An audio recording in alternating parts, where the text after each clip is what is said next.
Morning, everyone. My name is Shu. So I'm representing the Marine Conservation Group, MCG of Nature Society and NSS today, this morning. So does everyone know what we're here for? Okay, I'm kind of expecting a reply, but I guess most of you are muted. Yes, okay, great. Thanks, Sam. Okay. Okay, yeah, so we're here today for a morning talk about Seahorse. Right, but before that, let me just give a bit of an introduction about what NSS and MCG does. So Lester, can I trouble you to bring on the slides, please?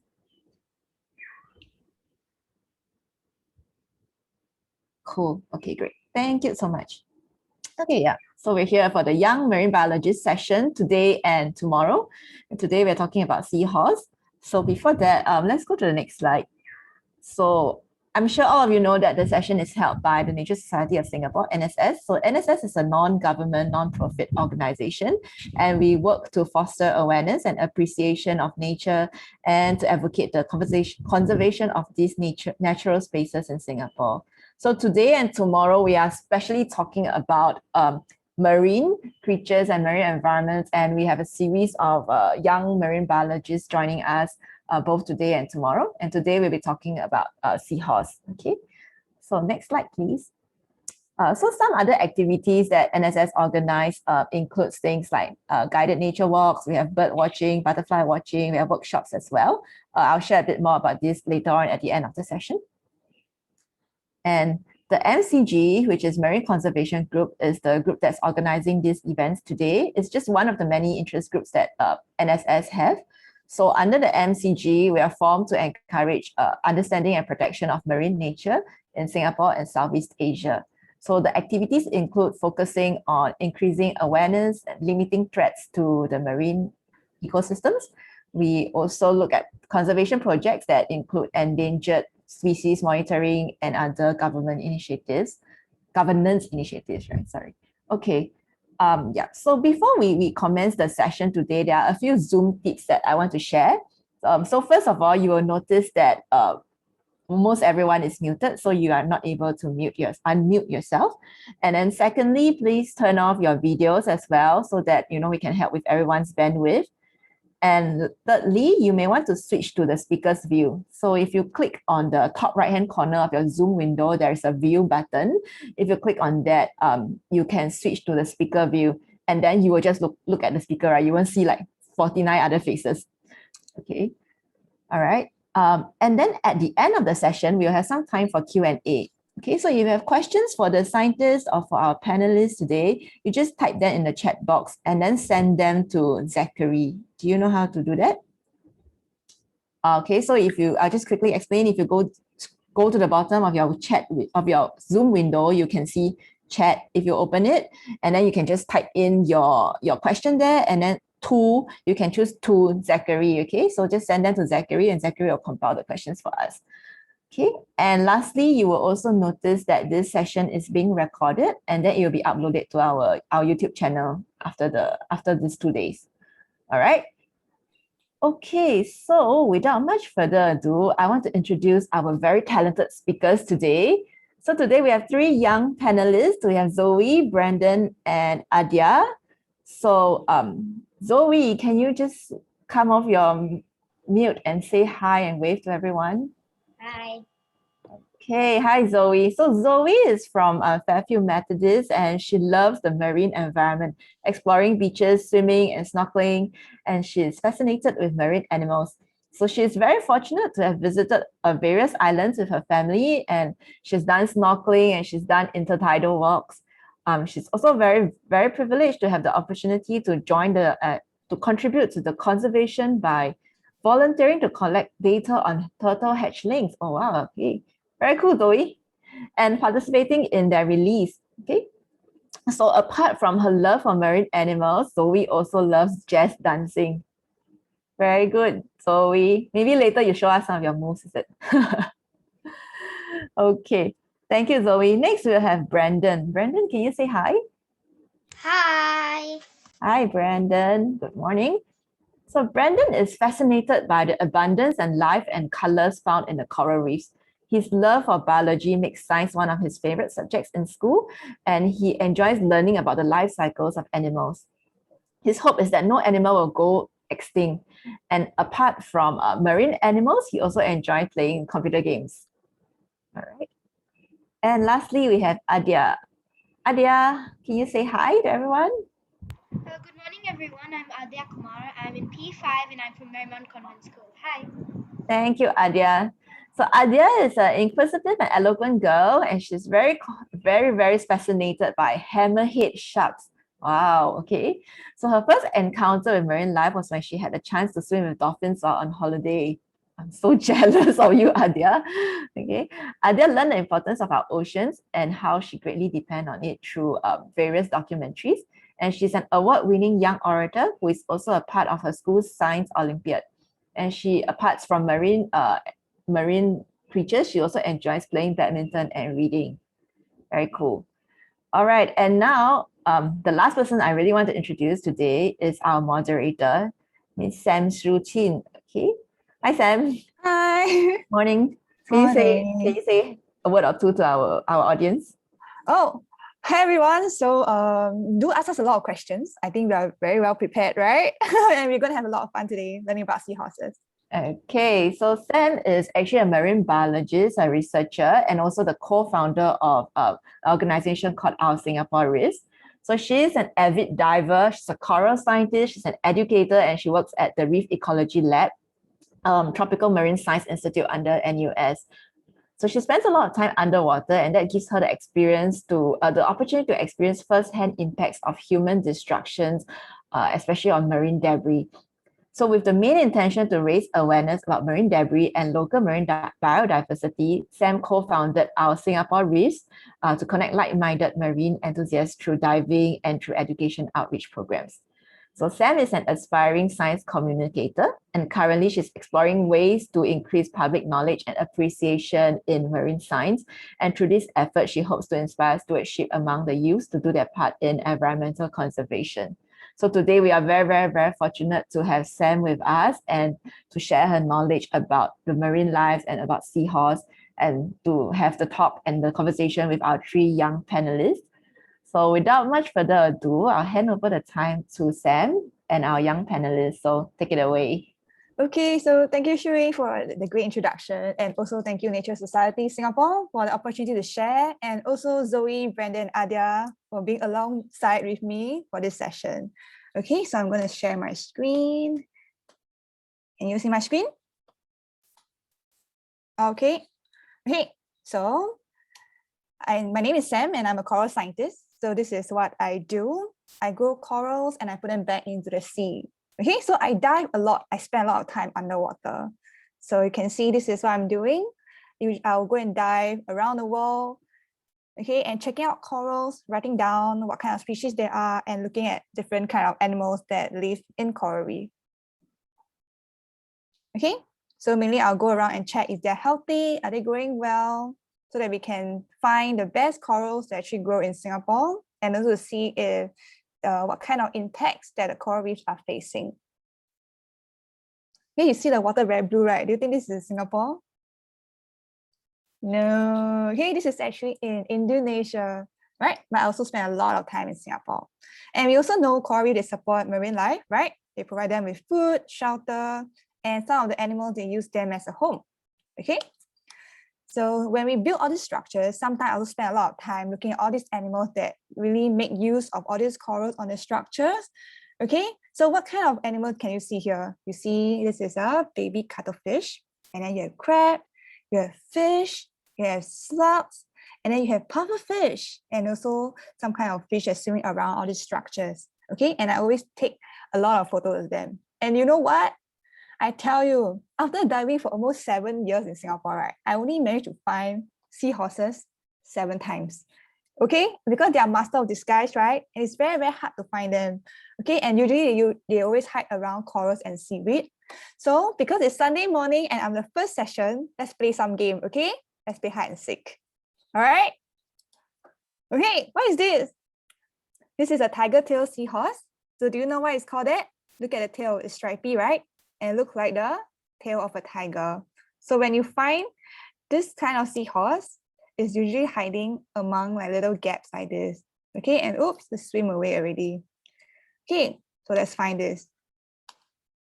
Okay, and this is a yellow seahorse. And sometimes you can see it actually looks very messy, right? Look at the hair. Okay, it looks like got messy hair and with sediments all around, because this is what we have facing in Singapore. High sedimentation, a lot of particles in the water. Okay, so now it's a test. Can you see the seahorse? Can you find it? Here, okay, so you can see them actually camouflage among the seaweed. What about this one? This one I took in Indonesia. Okay, so not all seahorses are yellow in color, right? They come in different colors also. So this is actually pink. And what do we call it? Pygmy Seahorse? Yes, Pygmy Seahorse. Very good. And it's so small, okay? And it really tests your eyesight. And they hide very well, right? So some of them, they can camouflage and they can stay very still among the sea fans and soft coral that you really cannot see them. Very cute, right? What about this one? Can you find it? Yeah, it's in the middle. It's in the middle. So good. Okay, so this is also another kind of Pygmy Seahorse, right? You can see how well they can camouflage, right? With all the knobs on their body. Okay, this one a bit difficult. At the side. At the side. Top left-hand corner. Top left-hand Top left? corner. This one? Are you Yeah. sure? Yeah, it's sticking out. Yeah. Are you sure? Zoe, what about Zoe? Oh no! It's at the bottom. It's at the bottom left corner. There's something one? sticking out too. This one? No, I think it's a bit. No, move a little bit. Right. To my right here? Yeah. There you go. Yes. You can see how they hide so well, right? Super hard to find. Yes, it is. So sometimes when we go diving down there, we'll just look at this kind of sea fans and corals and we'll stare at it until something moves. Okay, and this is photographers. They also like to take a lot of nice pictures. They'll wait and then they'll wait there for this seahorse to find them, right? Okay, what about this one? Very easy, right? Yeah, it's right in the middle. Right in the middle, and it's special. So what happened? What is this? It's a male seahorse and it's carrying eggs in its brood pouch. Are you sure it's not because it's fat? No, it's not. No. Okay, you're right. So this is actually pregnant and it has eggs in the body, right? In the stomach. Okay, it's so good. So before we carry on, so this is what we're going to tell our audience later, right? We're going to tell them all about seahorses and today we're going to work as a team. Okay, so I'm going to ask you questions. So we work together as a team. If you know the answer, just raise your hand. Okay, and I'll let you know. If your friend don't know, right, what do? Don't laugh at them, we help one another, okay? All right, so I will be helping you throughout the session also. Okay, so today I'm very delighted to have 3 little seahorse experts here. We have Zoe, Brandon, and Adia with me, and we'll be sharing with you what they have learned about seahorses. Okay, and we're also very happy to answer questions from the audience. So if you have any questions, do type your question in the chat and we'll try to address them at the end of the session. Okay, are we ready? Okay, I have my first question, okay? Seahorses, are they horse? Are they fish? They are definitely fish. They are definitely fish. Okay, why? Can you tell me, Brandon? That is because they breathe using gills and all mammals, they breathe using lungs. Do we have lungs? Seahorse does not need to surface like other marine mammals. And then anyone? Adia, do you want to add? Yes. So if you stretch out the skin of a seahorse, if you lay it down, then you can tell it's actually a fish, although it looks very different from one. And the thing about it is that it has a neck, and majority of fishes don't have necks, but still it's a fish. Nice. What about Zoe?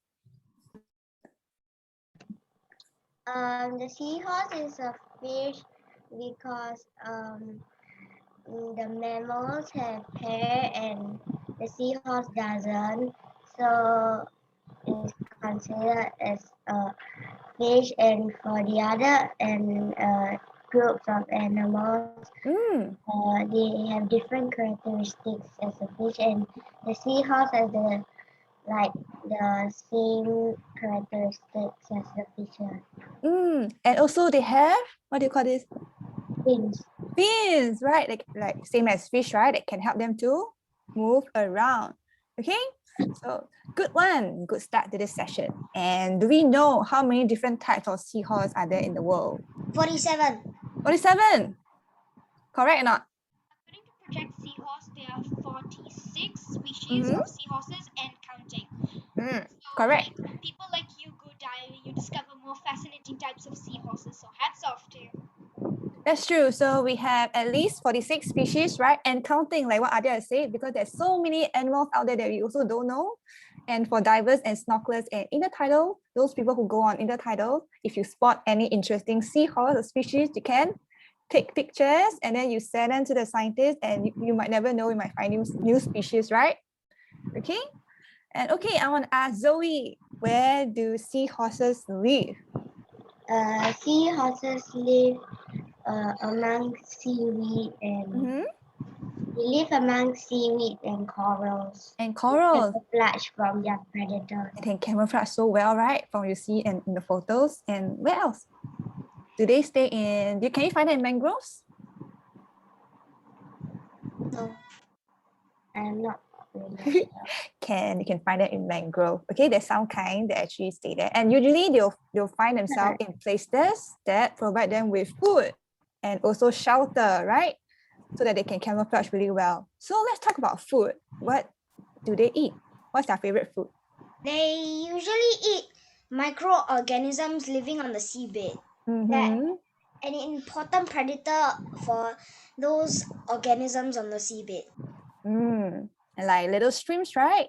Yeah, what they love to eat Like are brine tadpoles, shrimp. Like brine and shrimp. fish larvae.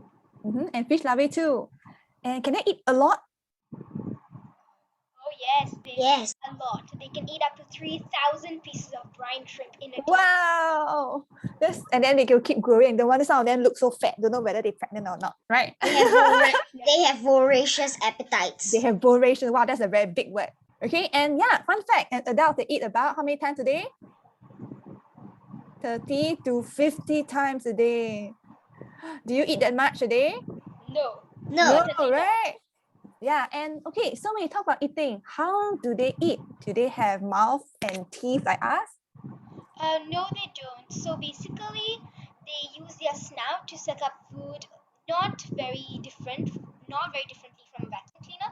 So basically, there's a muscle in their snout that serves as a trigger. When it sees the food, its nerve system activates the trigger, and it will suck in a large amount of seawater through its snout, thus inhaling all the tiny fish larvae or plankton or stuff like that it loves to eat. And another interesting fact is that if, let's say, you have a bigger fish larvae, a more tastier fish larvae, then its snout can actually expand a certain amount. Wow, Suck it up.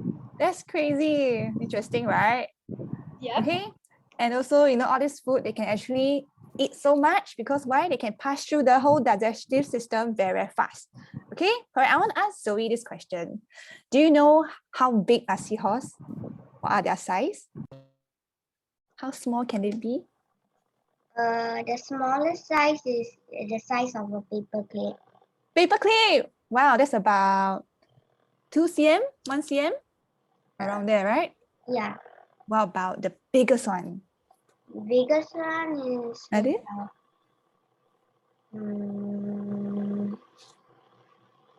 Okay, it's about your slipper, like 35 cm in length. Okay, so you can see they actually vary in size depending on species, right? And also, how long can they live? They Brendan. can live up to 1 to 4 years. 1 to 4 years. How old are you, Brendan? I'm already 10. You're already 10. Coming 10. Coming 10. Wow. My So big birthday already. is the last day of the year. And really? Oh yeah, last December Yeah. 31st. Okay. Okay. So just now we see the last picture where the seahorse is pregnant, right? Okay. So what happens? How do you know how many baby seahorses can a daddy carry in the tummy? Adia? Yes. So the process of reproduction in seahorses is like this. So the female will deposit 1 to 1500 eggs in the male's pouch. So the reason for the sheer size of offspring is because less than 0.5% of seahorses they survive due to predators and stuff like that. So that's why they have such a large amount of offspring, so that at least like 1 or 2 out of 1,000 of babies can survive to become seahorses to ensure the survival of their kind. Right. So, okay, question maybe to Zoe. What do you call a baby seahorse? Fry. Fry. It's like my favorite food. Do you like French fries? Yeah, I like French fries. You love French fries. Me too. Okay. So there's something to remember, right? So the young of a baby seahorse, the young of a seahorse is called fry. And do they look exactly like your parents? As their parents? Yep. Right? They're like photocopies, right? Do you look like your parents? Yes? I dare say yes. Okay. All right. And like you said earlier, because they have so many babies, right? And then they can release over 1,000 tiny offspring because a lot of them will be lost. They'll be eaten up, right? And then they might be washed away by the current. And they need they grow a lot of them because they want to make sure that at least some of them, they get to survive in the wild. Okay? So just now we talked about it. So who carries the baby? The male. The male, right? And do you know how long they can carry these eggs for? The length of the pregnancy varies from species to species, but the father usually carries it from 9 to 45 days. 9 to 45 days. Wow. And then after that, do you think they'll just rest and take care of the babies, right? No, they will not take care of their babies. They don't take care of the babies. They will not. So once they are out of the father's womb, they are on their own. So they're on their own already. Yeah, they're on their own. Wow. Can you imagine drifting by yourself in the current? So you're very lucky to have parents to take care of us, right? Yes. They're not like birds that take care of their young. Because the birds take care of their young because they only have 1 or 2 children. But the seahorse, they have loads of offspring. Yeah. Imagine loads and loads of offspring. How do you take care of them? Okay. I want to ask Zoe. Do you think seahorses are strong swimmers? No. Why? Because they have poor eyesight. They have poor eyesight and? Yeah. And okay, Adia can help. Okay, so basically seahorses don't have many fins. They only have one tiny dorsal fin at the back of their back, as you can see in the slide, the pinkish sort of thing over there. Yes, that's their only fin. It flutters 35 to 60 times per second, and that's their only source. Although they have 2 fins on the side of their head, like where our cheeks are, one here, so they have 2 fins there. That is for maneuvering, and they have one at the bottom of their tail. That's for stabilizing themselves through the water. They are infamously terrible swimmers. Yeah, terrible swimmers. Can you all swim well? I do. Are you like seahorses? Yeah. So they can go up, down, left, and right, but they can't travel far. They can't travel fast. Okay, so because they are not strong swimmers, they cannot travel fast, right? And they cannot travel far. So Zoe and Brandon, what do you think they do? How do they protect themselves? I know, they camouflage into their surroundings, so the predators, they may not be able to see them. And when the prey comes along, boom, the seahorse just comes out and bites the prey. So now we talk about hunting, right? So anything to add? Zoe, how do they hunt? they suck up their prey. Correct. And then like Brandon said, they camouflage, right? And then what do we call them? So they are called the ambush predator, right? They'll hide, and then when their prey comes along, what do they do? They will attack. Yes, they will attack, right? And then how do they hunt again? They'll use their long snout to slurp, right? And then they swallow their catch whole into their stomach. Okay? And okay, can you tell me some, what about their eye? Is there something special?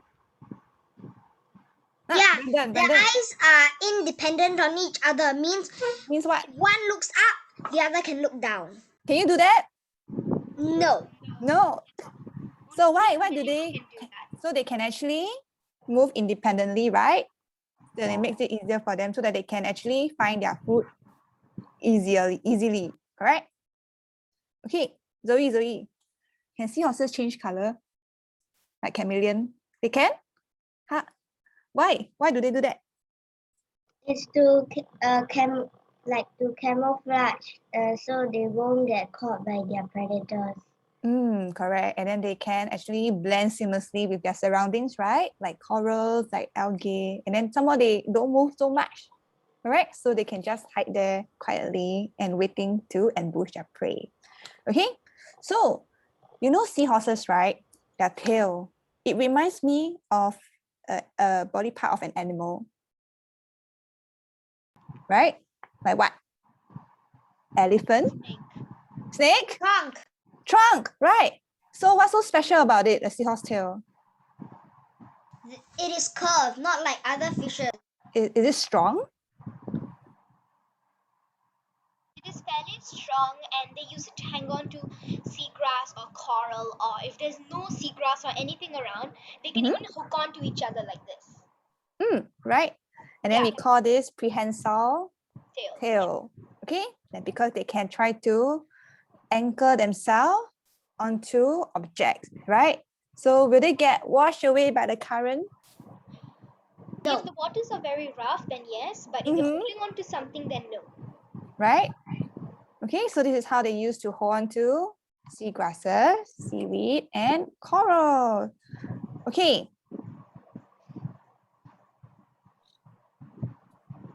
Okay. Do you have any fun facts on seahorses? Okay, question. Do they have scales?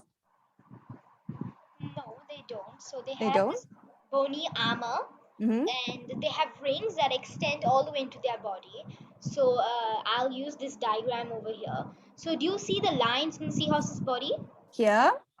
Yeah, the lines, the horizontal lines. Horizontal lines? Those are actually rings. They extend all the way from the front, all the way to their back.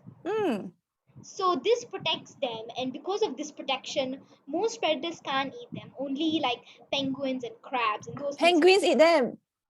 Sometimes, yes. Sometimes. What else? What else eat them? Sharks. Sometimes turtles too. Turtles? Sea turtles. Yeah, sea turtles. And birds. And us. And us, correct. Okay. Use them for traditional Chinese medicine. Right. And then you see them a lot, right? When you walk into this traditional medicine shop, right? So you see a lot of them. Okay, so why are seahorses in trouble, Zoe? Because of people, they fish, and then the seahorses get caught on the nets, or the seahorses sometimes think it's a coral, and then they cling on it. And then when the fishermen pull out the net, then the seahorse will be pulled out along with it. Right. So when they catch fish, especially when they use the big nets, what do we call those kind of big nets? Trawl net. Trawl nets, yes. And then we have trawling nets, we have gill nets. Okay, so this kind is not like those kind of line fishing rod where you catch one fish at a time, right? So what does these big nets do? Like what Zoe have said, right? You cast the nets and then they catch like about 1,000 little fish inside one net if it's big enough. Because they just wait for the fish to come in and then they just pull it up. Right. So when you pull it up, and then it will destroy coral. It will destroy a lot of animals that get entangled on the net, right? Do you see the recent articles on the sea turtle? Right. So sea turtle was actually get trapped. They have been gotten all tangled up in nets. And when the fishermen can't pull them out, they will just throw the whole net back into the ocean. Right. So and they are then tangled. They can't swim up to the surface for air. Either predators will come and eat them, or they will just die because they can't breathe. And then they sad. drown, right? That's so sad. It is, right? And also, okay, so we talk about destructive fishing habits, right? What else? Why are seahorses in trouble? We are the biggest predators. We are the biggest predator. What do we do? First, we use them for Chinese medicine, and just like I mentioned, they get trapped in the nets and then they die. Right. Okay. So when we talk about traditional Chinese medicine, why do people want to eat them? Do you know why? Yeah, this is because of superstition. Maybe they believe that, I've heard this, that sometimes people believe that if you eat shark fin soup or, like seahorses, it can cure asthma or other diseases. Right. Yes, it's not been scientifically proven. Maybe it has been, correct me if I'm wrong. But people eat it out of superstition that, oh, if I eat this, then my asthma will be cured. If I eat this, my heart disease will be cured. They're not medical. They are not like, the scientists haven't approved them. Right. There's not enough studies to show that it actually works, right? So it actually probably passed down from traditions from long time ago, like, oh, this is good, that's why we eat. And then we can get stronger in that sense, correct? So seahorses, people thought that they can cure asthma, like what you said. They can also cure insomnia and heart diseases, right? So people believe that. But like what you said, are they scientifically proven yet? No, right? Okay, so interestingly, do you know how they do that? Okay, so the seahorses, they're often dried, right? So after they are dried, what do? They will pound them into powder. And then how do they eat it? They'll put the powder into soup and tea and rice wine. Okay, so they'll just drink it like that. Note to self: I will never drink any medicine like that. Right, and we should tell our friends to do that too. So, I'm vegetarian, so I don't drink anything like that. I'm vegetarian, so yeah. Yeah. Okay, so there's many other things that we can do that so that we can eat to have a better health, correct? And more natural things also. Okay, and also other than medicine, fishing habits, what else? What about pollution? Oh yes, so there was this picture that came out on the news that if I get a chance, I'll show it to you. So it's this very sad picture that was taken in Indonesia. Like you said, you dive there very frequently, right? It was taken there. So What there was happened? this baby seahorse. It was holding on to, the earbuds that we used to clean our ears. Oh yes. It was floating in the ocean, so it held on to that. First, it was holding on to a piece of coral, but then it changed to man-made debris. That earbud. Right. So devastating. The photographer who took this, I can't remember his name, he said that he wished that that picture didn't exist. Because it shows the severity of the problem of pollution in our oceans. It's so, true. like, yeah, oceans are our life. We get water from there. We get our food from there. We make so many fascinating discoveries from the sea. And this is how we are treating it. Just think about it. So like what you say, like what Adia is saying, the oceans, they support us in so many ways, right? And then the more we should do our little bit to help them and the marine animals inside, right? So like what you said, so you can see the earbuds, that you can see the seahorse that's holding to with their tail. Actually, for a lot of other animals, because of this marine pollution, right? They really begin to use all these plastic bottles, cans as their home, right? Hermit crabs, you can see them staying in this kind of glass bottles. So there's actually a lot of things that we should be worried about, right? Okay, and also one more thing is any more threats, pollution, fishing habits, we eat them, and the loss of habitat. Yes, the loss of habitat. Pollution were killing off the coral reefs, so they don't have a home and they can't find food. They cannot find food. And then after that, what happens if they cannot hide? Zoe, if they cannot hide, then how? They'll get eaten up by their predators. Right. So these are something that we should help them also, right? So the loss of habitat can also be because of, like in Singapore, our land is always growing bigger, right? So we have land reclamation. What is land reclamation?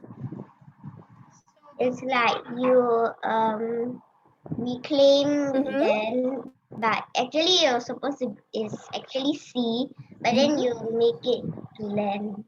Right? So you actually have all these big machines by the coastline, and then you go deep into the seabed, and then you dig up, correct? And then we build more land. So by building more land, you destroy a lot of all these coral reef, mangrove, that places, that the seahorses and their friends are staying in, correct? So this will lead to the loss of habitat. And also, what about the bigger picture? Okay, sometimes nowadays getting very hot, right? Why? Global warming. Global warming, yes, it's because of something is changing. Climate change. Okay, so global warming is actually one of the factors, and all these things, it is actually happening very fast, correct? Okay, and all this will actually lead to different impacts of all this loss of habitats, and some of the animals might get affected also. Okay. Okay. One more question. So, how do seahorses, right, find their girlfriend and boyfriend? Do they, after they find their girlfriend and They boyfriend? do a meeting call. How? They just like dance. They dance? Can you show me? The one. Okay. As we are not seahorses, I think I'm not such a talented dancer. Why don't we ask Zoe? Jazz, right? Yeah. So cool. Okay. So seahorses, yes, come. Okay, yeah. So basically, what they do is that they turn into very white colors to attract the females. Like, oh, see, I'm so beautiful, I'm so flawless. You come and mate with me. That's how they do it. Yeah. So sometimes there are two males and one female. Mm-hmm. So then they will fight. So sometimes give each other a few seahorse flares. Hey, get away! She's my girlfriend. Or sometimes they push each other with their very prehensile tail. They do. Yeah, so that's Wow. called male competition. And then the So it's stronger one very will get the girl. interesting. It's very interesting. Nice. Okay. And right, like what Brandon has said, they dance, right? So they have this courtship display, right? And then sometimes they also change color. All right. Okay. So Zoe and Brandon, so when these seahorses find their partner, right, do you think they will stay with them for a long, long, long time? Or yeah? Yes, they do. Yes, they do, right? Then they pair for life, correct? Okay, so they'll stay for They a are not long like time. those animals who just come and mate, Mm-hmm. then they leave and then mate again, and then leave and then mate again. You'll just find one and stick to the end, right? Yeah, monogamous. So that means they mate for life. Yeah. That's a big word, monogamous. Yeah. I cannot even spell it. Yeah, and the connection is so close that if one of them dies, let's say the male dies after giving birth to the fry, the male dies. The connection is so strong. Most of the times, the female will die. If the female doesn't die, if the female is resilient enough to stay without a mate, she never mates again. That's The true. connection is so strong. Wow. Like best friend, right? Best of best friends, right? Yes. Right? Okay, so I have one question to ask all of you. So how do you think we can protect the seahorses? Maybe we start from Zoe first. What can we do? Stop pollution and stop using them as Chinese traditional medicine. And when you are out on walks, and don't step on them when it's low tide. Must be careful, right? Or where we step, right? So that we don't actually accidentally step on them. Yeah, just Brandon. like she said, if we stop using them as traditional medicine, then the demand will go down, and then the people would have no reason to kill the seahorses. That's true. Anything else from Adia? Yes, I think so. Seahorses actually bycatch. Fishermen set up their traps not to catch seahorses in some countries, to catch other animals, like let's say something similar to seahorse. Let's say to catch salmon. But the seahorses get tricked into going into those traps. And the fishermen actually don't mean to hunt them.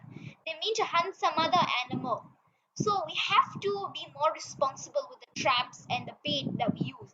Because the bait that will attract salmon and tuna will also attract seahorses. So we have to find a way, if we have to find a very specific bait that only salmon and tuna will be like attracted to. This is just an example. They can be hunting any other fish in the animal kingdom, but seahorses should not be caught in the nets. That's the biggest problem. And the problem with seahorses is not the demand, it's the supply. They're killing more than what they need. Yeah. That's true. And also, let's say if you if you go overseas and then you walk into this souvenir shop, and then you see things made out of seahorses, like keychain, photo frame. Do you think we should buy it? No. All right. Never. Why? Because then the demand will go, as I said, the demand will go down and the people will have no reason to buy seahorse anymore. Kill the seahorses. Right. And another thing, you should stop global warming because it bleaches the coral.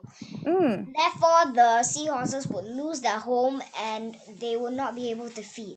Right, and they'll lose their source of food also, right? Yes, that's true.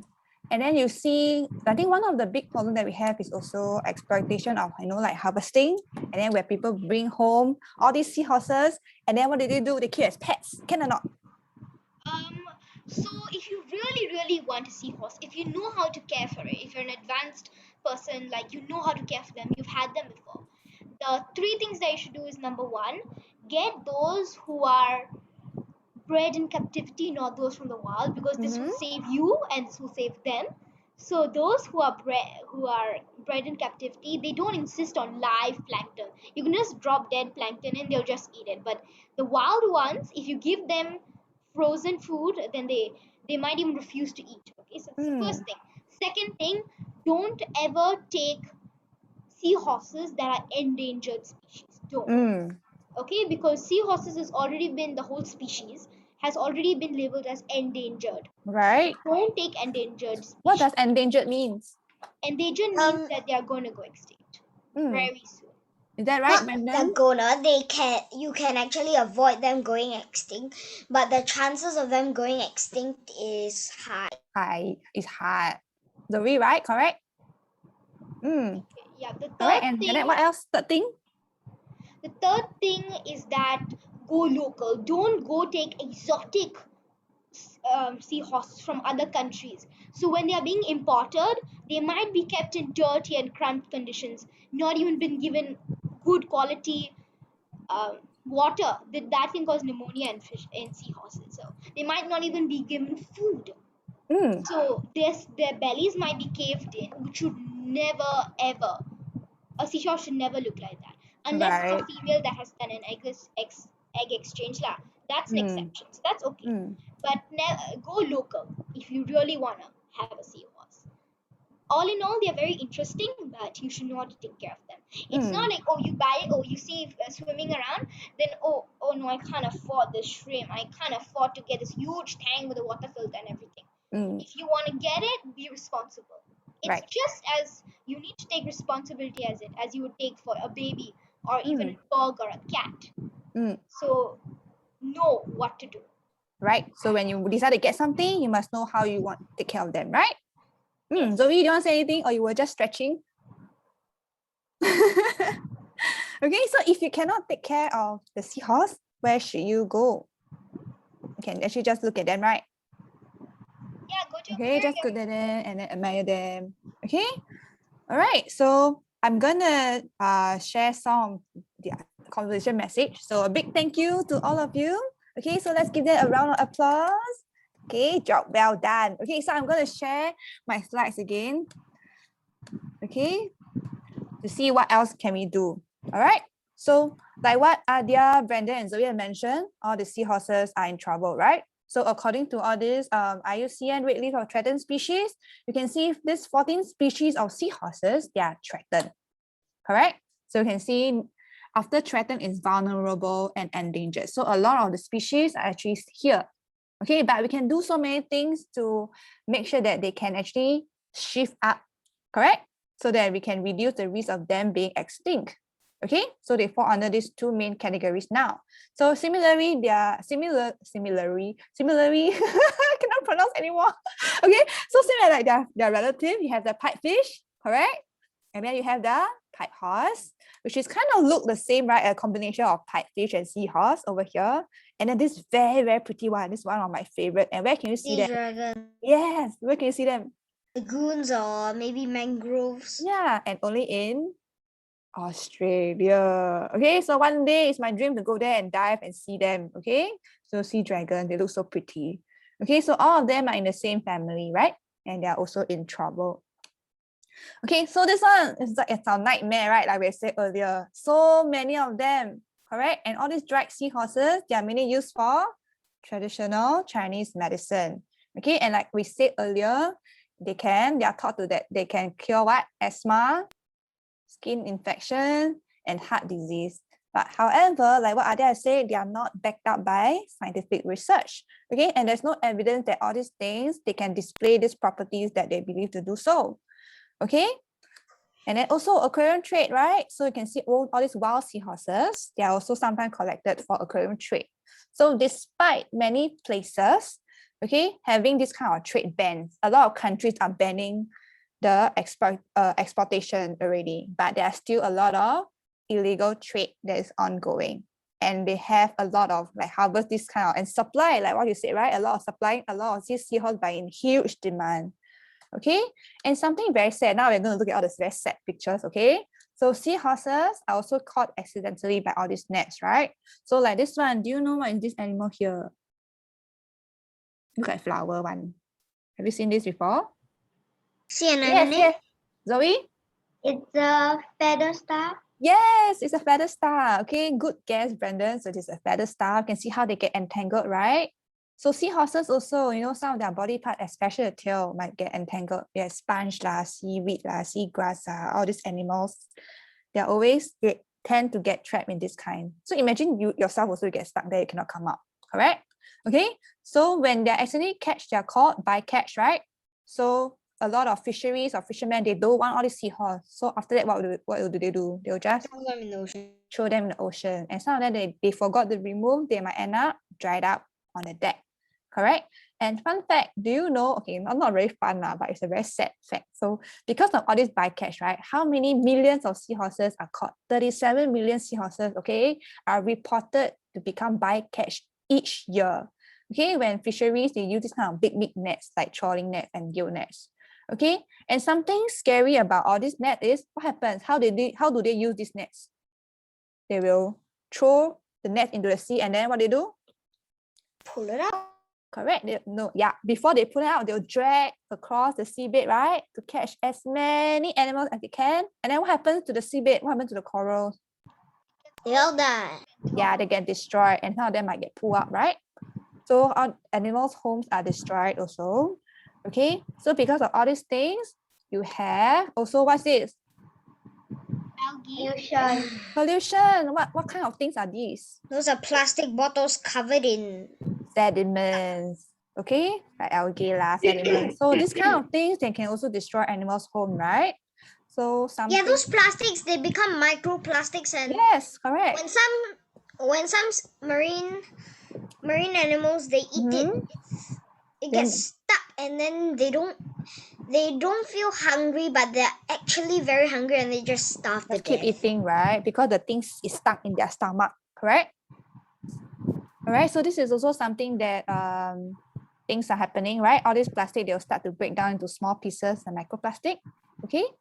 And some of them actually look like planktons, correct? So seahorses got good eyes like us or not? Can they tell what is food and what is not food? No. No, so they just suck and then they might end up in their tummy and they feel sick, they die. Okay, and this one also, what's this? We talked about it, right, just now? You want to build land, you want to like make bigger land. Correct, reclaiming land. So we have all these big machines going down the seabed and digging, and then after that, you have lesser space and you might even destroy some of the natural habitats. Okay, so like to add on, like what you said, right? All our young parents have said, So what I want you all to do is to go explore. Explore where? You can go low tide. Okay, this is what Zoe have done, right? Right? Have you all done intertidal walks? Okay, so go out there and explore. Sometimes you might find seahorses. Okay, what is this one? That posties, Right? Starfish. Yes, and there's so many things out there. But when you look at all these animals, make sure you go with someone who is very experienced at all this walk, like Nature Society, right? You guys organize all this walk, and then people who are good. And then can you do this? Can you go and tap out all these animals home? No. Okay. So make sure when you walk, okay, and then you just make sure you just admire, appreciate them from a far distance. Okay. So if you see some of these people collecting these animals, what do you tell them? please stop. Yes, and leave them where they are, and this is their home, right? So like what Adia and Brandon, Zoe have said earlier, when you walk along, please be careful of where you step. So you might end up, so that you will avoid end up stepping on them, okay? So and another thing is to get involved, right? So do your part in marine conservation. There are different organizations that you can join also. Some of them do guided walk, some of them do pick up trash at the beach, some of them do a lot of like intertidal walk and different kind of projects, okay, to help scientists also. So these are some of the things that you can actually do as a family outing, okay, or family activity together. Okay, so you can also report what you see. Okay, so there's a different kind of portals that we scientists are actually working on, like what you guys have said also. Report a lot of seahorses there and marine animals that we still don't know what are they, right? So if you manage to take pictures of seahorses that look strange, or just take and then you can report the location, you can give them a lot and give scientists a lot of information and to work on. Okay. So these are some of this, and this is a local one, Biome by MPAC. So you can also sign up and together with family, right? If you see any interesting animals, you can log, okay? So that you can let the scientists know what we have in Singapore and contribute that, okay? And you can also learn about all these things. So these are some of the things that you can look at, right? This is by the National History Museum, and this is Wild Singapore. So these are some of the resources that you can learn together with your family. Okay, so when you go for intertidal walks, you can try to identify different animals also. All right, so this is the end of my talk, and thank you so much, everyone. Zoe, Adia, Brendan. To me, I think that Yes. Australia should not reclaim land because it will affect the Great Barrier Reef. Yeah. And the bigger the reefs, the more marine animals are in there. So they will kill more marine animals than most countries. Correct, right? And not only Australia, I think a lot of even Singapore also, right? Correct. So there's so many things that we reclaim land for Changi Airport, I think. Wow, correct. And so many so that we can have, because why? We also have a lot of population growth, right? And to support a lot of different development, we also need to do that. Yes, we're one of the most densely populated countries in the world, with 5 million people on one tiny little red dot. Right, correct. And then we're going to have so many more. Okay? Okay, so before we end the session today, can you tell me what have you learned about seahorses, the three of you? Or what do you want people to know about seahorses so that they remember? Maybe Zoe can start first. To stop pollution and stop using them as medical, traditional Chinese medicine. Okay, Brendan? Seahorses are an important part in the ecosystem. Killing them will disrupt the ecosystem, so we should do our part and help reduce the demand for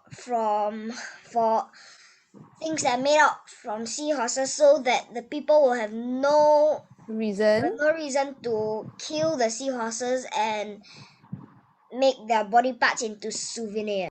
That's a good one. Also, Adia, last one. So I think that people should know how amazing seahorses are. And they're so unique. They look like horses but are actually fish. Yeah. The men give birth instead of the women, technically. So I want them to know how amazing they are. I want people to know that why should we save them.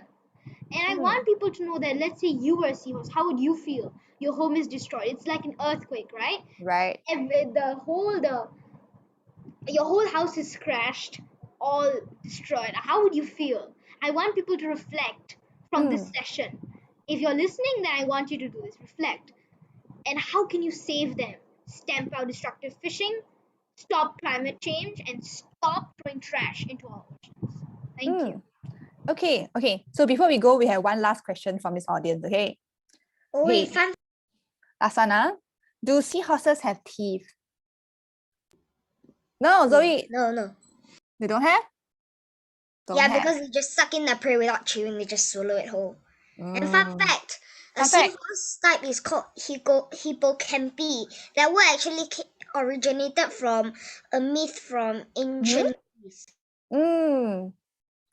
Nice. Okay, so I hope that finished. Okay, so we are done with the session. So I hope everybody has learned something about seahorses, and thank you all for your time and being here. Okay, thank you to my panelists for being beside me for this session, and I had fun. Hope you have too also. Okay, so we hope that all of you have a wonderful day ahead, and I'll hand over the time to Shuing. Okay, thank you so much, Sam, Zoe, Brandon, and Adia for the very, very interesting session today. I learned so much about the fascinating seahorses. I didn't know that the babies are called fry and that they have very poor eyesight and that they can be found in mangroves. So I'm sure our audience learned a lot as well.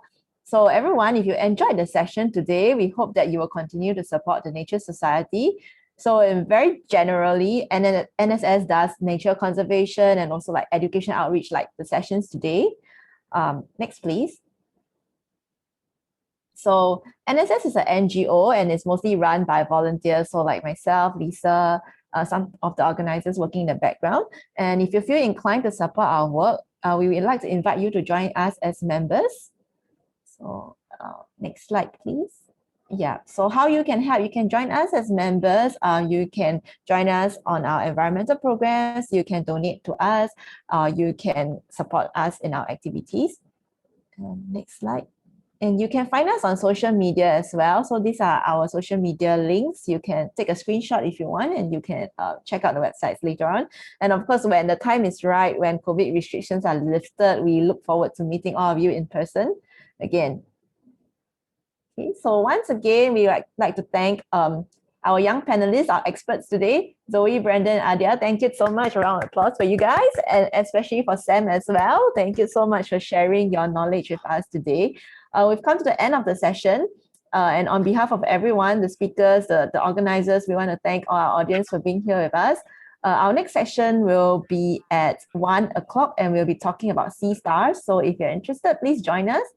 Thank you so much and have a good day. Bye. Oh, my next one is on sea turtles. Okay, see you then. See you. Thank you. Bye.